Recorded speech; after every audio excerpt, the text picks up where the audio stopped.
नमस्कार दोस्तों। देखिए साथियों, अपन बात कर रहे हैं अभिप्रेरणा के सिद्धांतों की। और ये अभिप्रेरणा आपका अंतिम टॉपिक है और ये अंतिम ही वीडियो है साथियों। इसमें लास्ट में आपको मिलेंगे प्रश्न। कुछ प्रश्न भी दिए गए हैं, उनका आप अभ्यास कीजिएगा कितने आपके सही होते हैं। किसी का उत्तर आपको नहीं पता चले तो आप कमेंट के माध्यम से पूछ सकते हैं। साथियों, बहुत से विद्यार्थी क्या करते हैं, वीडियो पर आते हैं, देखा थोड़ा सा और उसके बाद में चलते बनते हैं। मैं आपको बताना चाहूंगा साथियों, आप दुनिया के बड़े से बड़े चैनल पर चले जाएं, घूमते फिरें पूरे दिन यूट्यूब पर या अन्य सोशल मीडिया पर। अगर इस प्रकार की प्रतिक्रियाएं आप करते हैं कि चैनल पर आए और फिर यानी वहां से भाग गए, तो साथियों आप जिंदगी में कभी सफल नहीं होंगे, ये निश्चित है। अगर आपकी सीखने की इच्छा है, सफलता वास्तव में आप चाहते हैं, तो साथियों टिकना होगा। कहीं पर भी टिकें, अगर नहीं टिकेंगे तो आपको सफलता कतई नहीं मिल सकती साथियों। एक 15 मिनट का वीडियो है, आप उस 15 मिनट के वीडियो को पूरा नहीं देख सकते तो आप सफलता की आशा है फिर किस प्रकार से रख सकते हैं। तो थोड़ा सा इन बातों पर गौर कीजिएगा। चाहे आप बड़े से बड़े चैनल पर, मैं नहीं कहता कि यही चैनल आप देखें, किसी भी चैनल पर चले जाएं, आप कोई भी चैनल देखें, लेकिन वीडियो को देखते हैं तो कम से कम आप उस वीडियो को देखें तो सही। पहले आपके समझ में आता है कि नहीं आता, वो तो बाद की बातें हैं।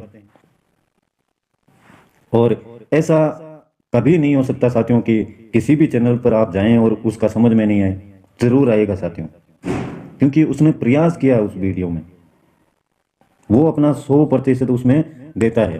हो सकता है आपके 70% समझ में आए, लेकिन ये 70% तो समझ में आ रहा है ना आपके। तो इसलिए साथियों आपसे एक रिक्वेस्ट रहेगी, किसी भी वीडियो को देखें, आप क्लिक करते हैं, अपना टाइम व्यर्थ ना करें साथियों। उसको या तो देखें या फिर ओपन ही ना करें। आपकी इच्छा ही नहीं है, आपकी इच्छा है सॉन्ग सुनने की, कॉमेडी देखने की, डांस देखने की, तो फिर इन शिक्षा के जुड़े हुए वीडियो को आप ओपन क्यों करते हैं? फिर मन तो आपका विचलित हो रहा है, उस पर आपकी पकड़ नहीं है। इन बातों पर गौर कीजिएगा साथियों, ये बहुत ही इंपॉर्टेंट है आपके जीवन से जुड़ी हुई। अगर आपको ये चाहिए, ये इतनी आसानी से नहीं मिलती है साथियों। आप आए फुर कहीं पर भी किसी भी चैनल पर, ऐसे तो नहीं चलेगा साथियों। आज देखिए अभिप्रेरणा के सिद्धांत बहुत सारे हैं। ये आपको कल बताया था कि विलियम मैकडूगल साहब हैं, उन्होंने इसको दिया था। विलियम मैकडूगल कब दिया साथियों? 1908 में इसको बताया था। 1908 में मूल प्रवृत्ति का सिद्धांत विलियम मैकडूगल ने। इसमें साथियों आपने पढ़ा था 14 संवेग और 14 ही मूल प्रवृत्ति। अच्छे से प्रत्येक को उदाहरणों के द्वारा समझा था। बहुत ही इंपॉर्टेंट है, नहीं देखा तो उस वीडियो को देखना साथियों। इन सिद्धांतों में साथियों ज्यादा कुछ आपको ध्यान में रखने की आवश्यकता नहीं है, बस इतना ध्यान में रखें कि इनके अन्य नाम कौन कौन से हैं और इसके प्रतिपादक कौन है। अभिप्रेरणा का मांग सिद्धांत साथियों, इसी को कहते हैं आवश्यकता आवश्यकता पूर्ति का सिद्धांत है। आवश्यकता पूर्ति का सिद्धांत इसी को बोला जाता है। एक नाम और है स्व-यथार्थीकरण। स्व-यथार्थीकरण, ये भी यही सिद्धांत है। इसी को साथियों बोलते हैं आवश्यकता पदानुक्रम का सिद्धांत है। आवश्यकता पदानुक्रम का सिद्धांत है। तो ये इसके अन्य नाम हैं, और भी नाम है इसके। नाभिकीय आवश्यकता का सिद्धांत है। नाभिकीय आवश्यकता का सिद्धांत है। इसके अलावा मानवतावादी मानवतावादी आवश्यकता का सिद्धांत। तो ये बहुत सारे नाम हैं इसके अभिप्रेरणा के मांग सिद्धांत की। इसका प्रतिपादन किया था साथियों मैस्लो ने। मैस्लो, कौन से Maslow? Abraham Maslow. Abraham Maslow ने इसका प्रतिपादन किया। कब किया? 1954 में किया साथियों। 1954 में एक इनका ग्रंथ था, उसका नाम था ए theory of of a human human motivation motivation. तो ये ध्यान में रखें, इनके ग्रंथ में इनका जिक्र किया गया है अभिप्रेरणा के मांग सिद्धांत का। किसने दिया? अब्राहम मैस्लो ने। बस इतनी चीजें इसमें ध्यान रखें। 5 आवश्यकताएं बताई हैं इन्होंने, वो आपको समझाएंगे, एक और वीडियो बनाएंगे इसका। अभिप्रेरणा का प्रणोद न्यूनता का सिद्धांत है। इसका प्रतिपादन किसने किया? 1943 में किया था साथियों, 1943 में प्रणोद न्यूनता का सिद्धांत किसने किया? यह किया था क्लार्क लियोनार्ड हल ने। क्लार्क लियोनार्ड हल ने कब किया? 1943 में।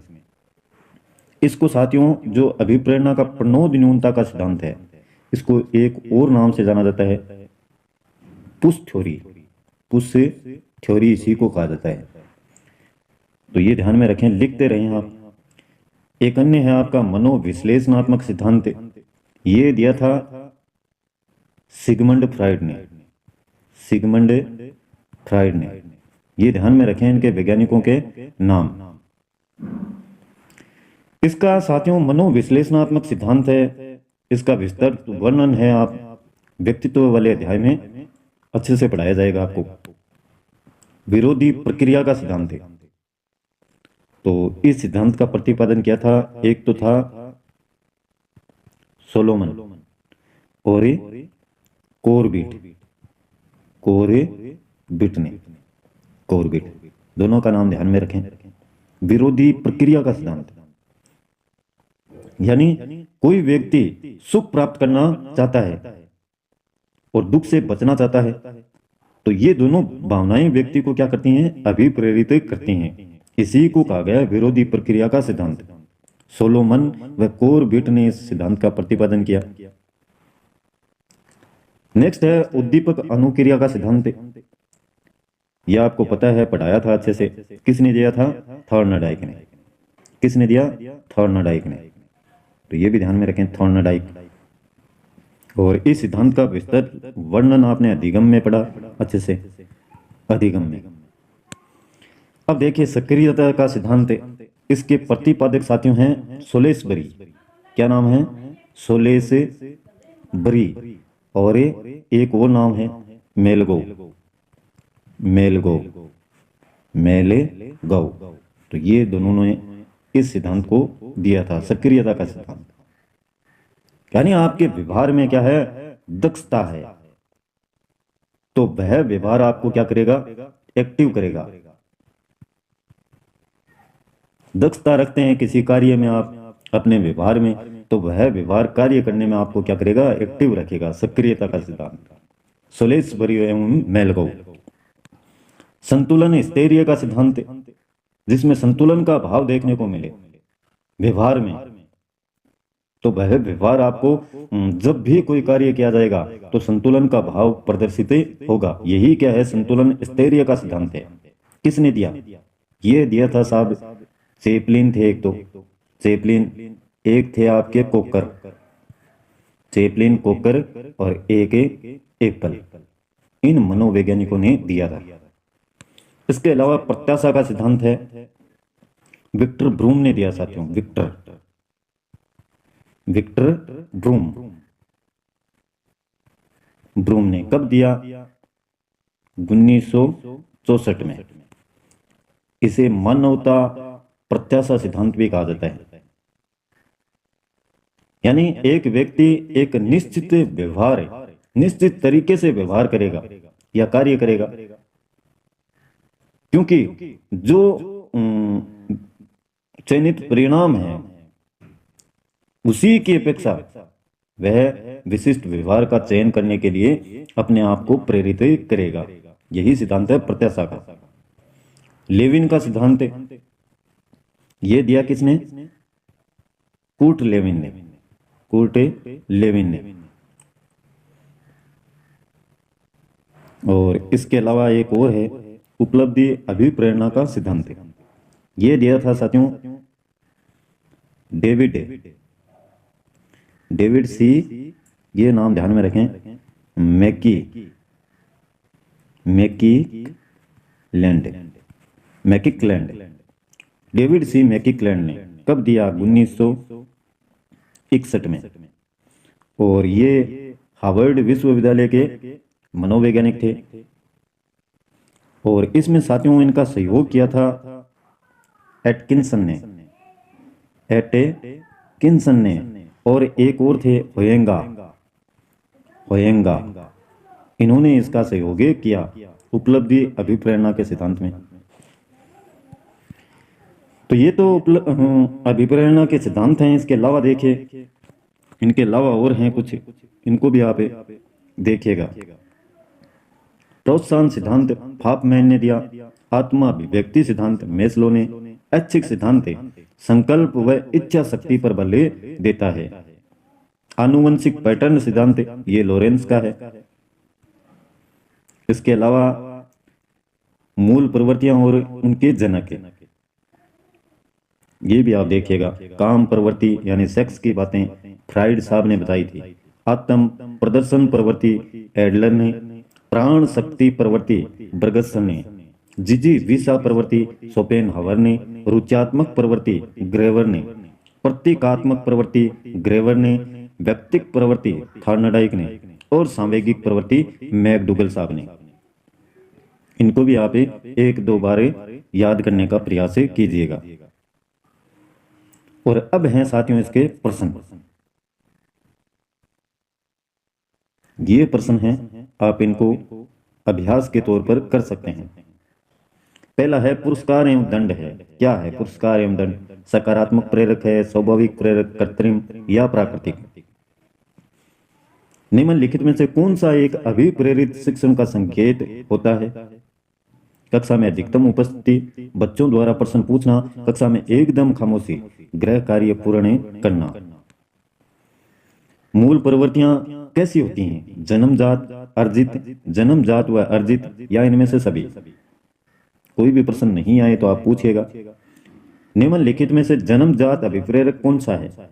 निद्रा, खेल, प्रशंसा, क्रोध।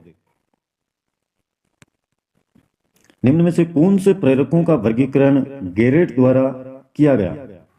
इनमें से देखिए आप।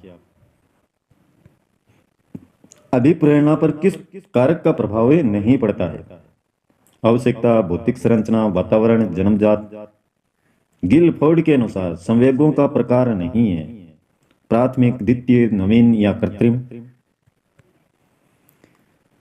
और ये दो प्रश्न और हैं। निम्नलिखित में से जन्मजात अभिप्रेरक नहीं है।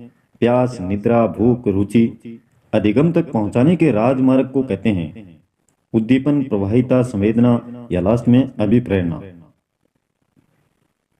तो ये साथियों इसके महत्वपूर्ण प्रश्न, उत्तर आप देने का प्रयास कीजिएगा। और ये सिद्धांतों वाला है, इसमें यही मुख्य बातें आपको ध्यान में रखनी है। सीधा सा क्वेश्चन अगर पूछा जाएगा तो यहाँ से इसी प्रकार से पूछ सकते हैं कि इसका ये सिद्धांत किसने दिया है। वीडियो पसंद आए तो लाइक कीजिएगा। और कल फिर शुरू करते हैं साथियों एक आपका नया यूनिट। आज के लिए बस इतना ही। कल फिर मिलते हैं नए वीडियो, नए टॉपिक और नई जानकारी के साथ में। तब तक के लिए जय हिंद, जय भारत।